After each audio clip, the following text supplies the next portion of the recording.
טוב, אז עכשיו אני אעשה לכם מדריך איך יהיה לכם את כל מה שצריך לקנות בכסף בברול סטארס. אוקיי, נכנסים לגוגל וכותבים הפי מוד. אוקיי, עכשיו מגיעים לכאן ולוחצים על זה.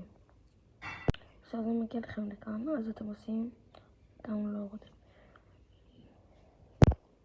אוקיי, כאן יש לכם הורדת קובץ, אז כאילו אתם לוחצים פתיחה וזה עושה לכם כזה ככה, ופה זה יעשה לכם הורדה.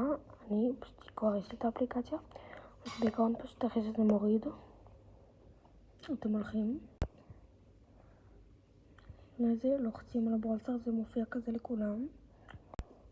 אתם פה עושים דאונלורד, מחכים שזה ירד, ואז כאילו יש לכם את זה, ואז זה נותן לכם להוריד את זה, אז תורידו וזהו.